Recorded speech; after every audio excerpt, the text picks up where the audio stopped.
binabaha tayo. Sabi pa nga ni Senador Tulfo mag-move on na tayo, hayaan nyo na yung flood control. Tingnan mo katarantaduhan ni Kwan, ni ng Tulfo Brothers.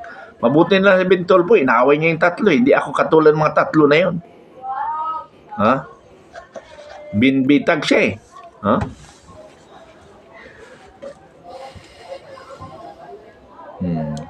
Uy, nandito naman si Sorina. Uy, kamusta ka na, Sorina? Haha. Allergy si Sir Samito sa troll. Yes, andyan na si Sorina. Si Jana Flores pala yung kanan, no? Si Jana Flores ang bagong pasok. Kaya nga mas Sorina liwat sa among bangag. Itong mga trolls na walang isip, puro pangasar at panglalait ang mga Duterte. Yan kasi ang script nila na ibinigay ng kanilang writer. Totoo naman yan ang writer nila Kasi nga, umikot ngayon yung mga trolls bayaran Ha? Kasi alam nyo kung bakit ang sistema nila, ini-screenshot nila na ito yung ginawa nila o pang-asar, pang-tera. Pwede bang kayo mga trolls, kayo mga kasama ko dati sa Marcos, o hindi bang kayo talaga sa Marcos, bayaran lang kayo talaga? Pwede ba yung mga nagawa ni Marcos ang idepensa ninyo sa mga batikos namin? Kasi ang amin, ginigising namin ang gobyerno. Nagampanan nila ang kanilang trabaho. Katulad nito baka, wala ka malang wala nga tayo makita mga government employees sa mga bahay. Yung mga traffic enforcers dapat nagkakalat ngayon kasi nga kailangan. Hindi, alam mo yung mga traffic enforcers, take note traffic enforcers at traffic enforcers saka mga commuter, what I mean mga tawag nito, yung may mga vehicles, tingnan niyo yung mga pwesto na mga traffic enforcer, tingnan niyo yung mga traffic enforcer, doon sila sa alanganin. For example, malayo pa lang, mayroong pakaliwa, ngayon 2 lanes lang yon, o 2 lanes o 1 lane. Ngayon pumasok ka sa number 1, kailangan dito sa gilid, kailangan mo talaga kumaliwa kasi pag dumiretso ka, disgrasya ka. Nandyan ang traffic enforcer nakaabang. Kung saan yung lugar, saan yung mga lugar na alanganin, doon sila pupwesto. Tingnan, obserbahan yung mga traffic enforcer. Yun pala yun din ang gusto ko itapik pala sa traffic enforcer para tapos ikalat natin. Kasi para yung mga traffic enforcer ma-insulto para hindi na sila abang doon. Tingnan niyo yung mga traffic enforcer. Karamihan, hindi ko sinasabing lahat. Karamihan sa mga traffic enforcer, nandun sila sa alanganin ay magkamali, mag-violate. Nandoon sila. Kaya, ito mga traffic enforcer, punta tayo sa traffic enforcer.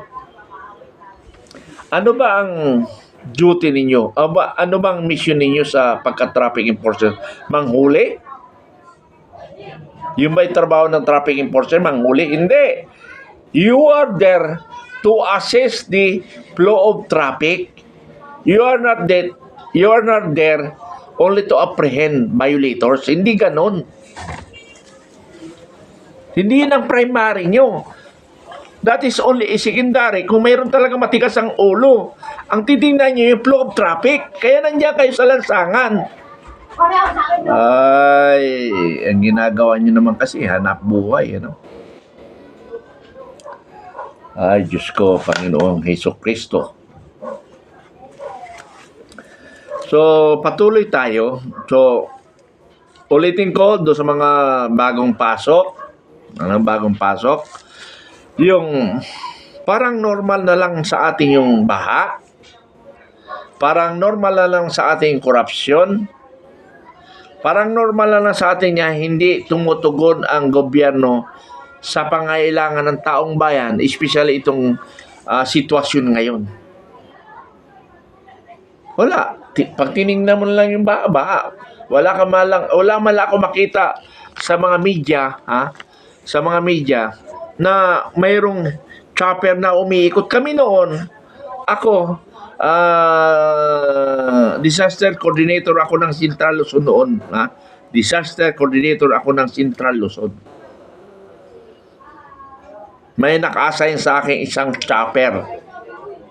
Central Luzon, ang bigyan Central Luzon, Region 3. Mayroon naka-standby sa akin chopper. Pag mayroong problema, lilipad kami. At magbibigay ng, mag-evaluate kung saan dapat ang solusyon. Yun yung trabaho namin sa Central Luzon. Nung nagkaroon lang slide sa Aurora Province, nandun ako ang nag-spearhead doon. May inirequest akong barko na malaki. Biro mo, layo. From La Union, Grabe, ang layo. La Union pa yung pinanggilingan. Doon pa sa Bicol, umikot sa Bicol, papunta doon sa Aurora Province. Instead na dito sa Northern Luzon iikot, papunta doon. Hindi, hindi ko alam bakit mas malayo yung inikutan nila. Sa Isabela, tama, sa kwan sila. Bicol talaga umikot kasi wala namang cross dyan sa Bicol Layo inikutan nila. Kasi patungkol sa baha. Okay, Premonic. Wala din naman ginagawa si Duterte. Bakit si Duterte na naman ang pinag-uusapan natin? Tapos na yung kay Duterte. Never na natin pag-usapan yung Duterte. Ang pinag-usapan natin ngayon. Bakit? May nabaha ba? Pwede ba bang ibalik yung mga namatay noon? Para pag-usapan natin? Ganun ba ang mentality natin? Premonic? Ganun ba ang mentality natin na wala namang ginawa si Duterte. So ngayon wala rin gagawin si Marcos. Gago ka pala Abnormal itong Pilipino na ito. Wala naman daw ginawa si Duterte. Sabihin natin walang ginawa. Ibig mo sabihin, dapat si Marcos wala rin gagawin. Di po tres. Anong klaseng Pilipino? Anong klaseng utak ka, Premonic? Demonic ka talaga. Demonyo ka talaga. Wala namang ginawa si Duterte. I-presume natin na walang ginawa. Ibig mo sabihin, si Marcos wala rin gagawin. Gago ka pala Puro baha na lang ang... Pinag-uusapan nga natin. Anong mahina pala to? Ikaw ang mahinang utak. Ibig mo sabihin, dahil walang ginawa si Duterte, si Marcos walang gawin. Ganun ang ibig mo sabihin. Anong klase kang Pilipino? Bakit mo pinoprotektahan ang isang politician? Ang dapat protektahan natin, pre-demonyo, ang dapat natin pag-usapan, paano natin matulungan ang kapwa natin Pilipino. Hindi yung, huwag na tayong kumilos kasi hindi man kumilos si Duterte. Anong klaseng utak mayroon ka?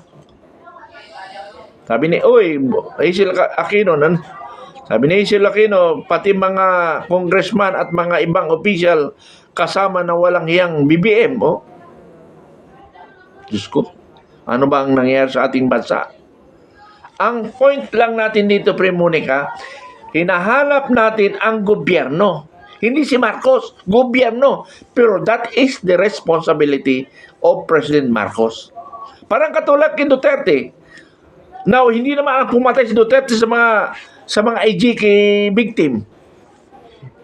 Si Duterte di ba pumatay noon? Hindi. But he is the president. Answerable siya. So ngayon, being a president, answerable si Marcos lahat sa nangyayari. Ganon sana mga kababayan kong mga troll.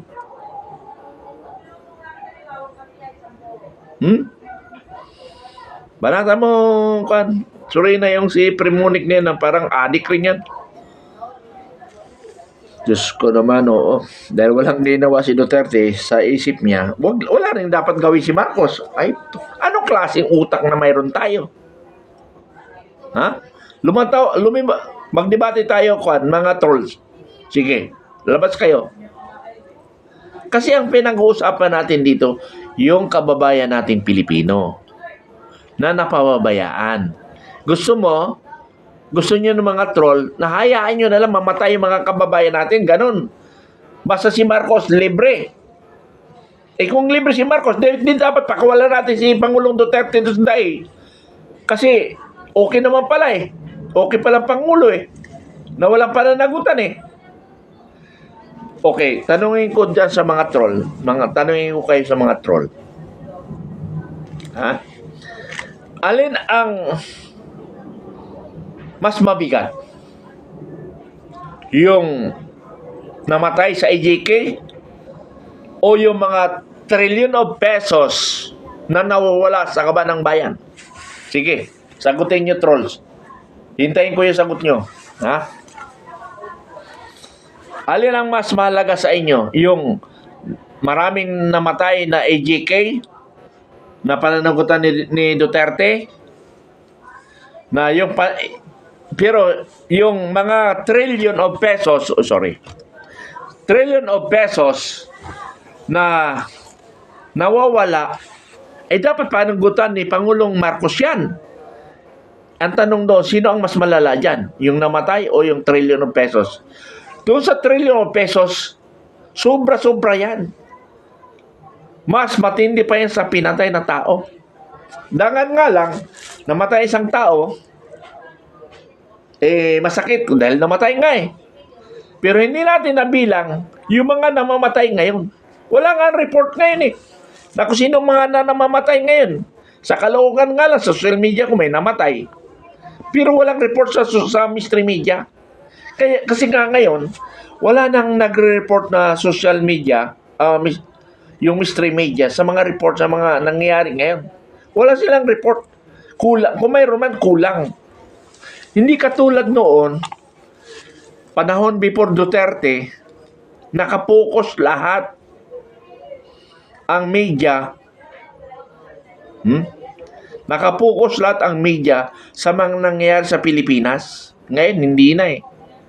Kaya nga, yung mga mystery media sa totoo lang, wala na silang kita. Kaya ang inaantay nila, yung bayaran na lang sila ng gobyerno. Ha? Kaya ganon ang nangyayari sa ating bansa, mga kababayan. So, kawawa ang ating bansa. Kasi nga, hinayaan na lang natin. Tayo, nanawagan tayo na sana naman ang ating gobyerno kumilos. Naramdaman natin kumilos, pero hindi natin nakikita, unlike before Duterte. Huwag na natin i-compare Duterte kasi pag Duterte may reaction eh. Mga panahon ni Pinoy, panahon ni GMA. Ha? Huwag na natin yung kasi hindi na natin ma-recall yun. Talaga nagkagulo ang gobyerno sa mga problema ng bansa. Ngayon, left and right, front to rear, saan ka man sulok ng Pilipinas pumunta, may problemang baha. Pero walang kang nakitang nagkagulo ng gobyerno. Wala man lang report ang mystery media. Bakit ganito nangyari sa ating bansa? Okay, pambigyan natin itong, si Dichi Distao. Tingnan natin control ito. Marami din pong nawalan ng mga ari-arian ang ating mga kababayan. Marami ring namatay sa baha at nasirang mga kabuhayan. Oy, binura mo na kagad. John Flores, may nakalagay doon. Yung kay DC, maganda yung sinabi niya. Mas malala ang trillion of pesos na nawala kaysa EJK. Yung EJK, kaya namatay yun, dalawa lang naman yun, pero mas maraming namatay na mga pasaway sa lipunan. Yung mga hindi ipasaway sa lipunan, namatay, iyan ang tinatawag na collateral damage.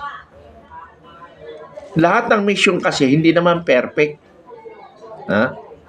Pero pananagutan yan. Kaya pinanagutan nga ni Duterte, di ba? Yung Ian na ginawang santo. Grabe, ginawang santo yung isang adik.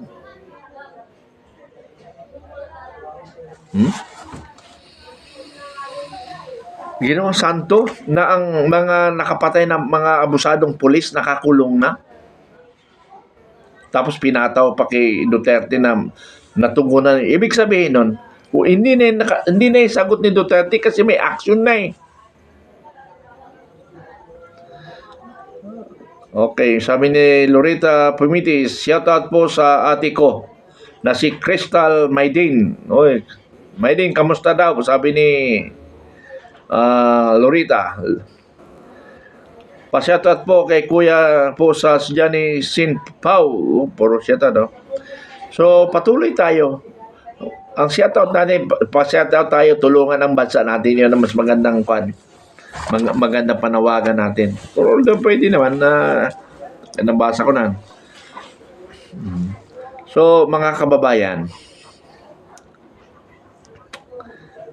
ako'y nalulungkot kasi despite na maraming mga kababayan natin na naawa sa ating mga kababayan, meron naman mga kababayan natin na mga walang hiya.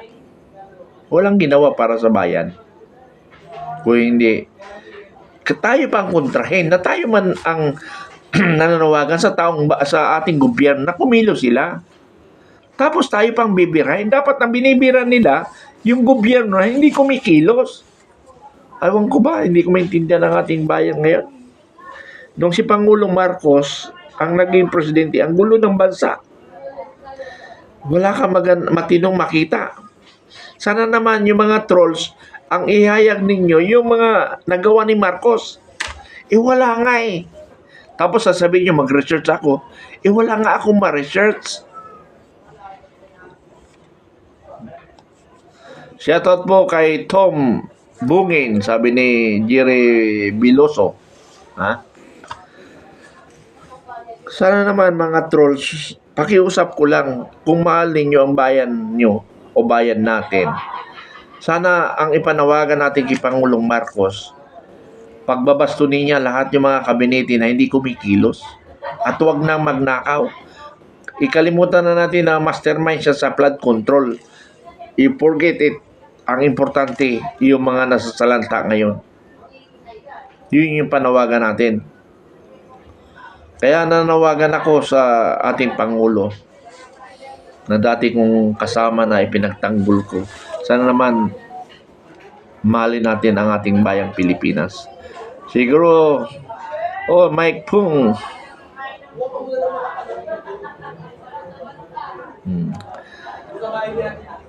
Wala talaga eh. Ewan ko ba? Hindi, alam mo, hindi lang gago si Marcos, mas gago yung mga sumusuporta sa kanya na ginigising natin ang ating nasa gobyerno. Sila naman, galit sila. Ha? Galit sila.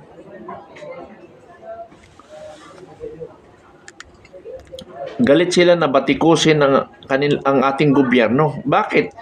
Demokrasya nga tayo eh. Naintindihan nyo ba yun?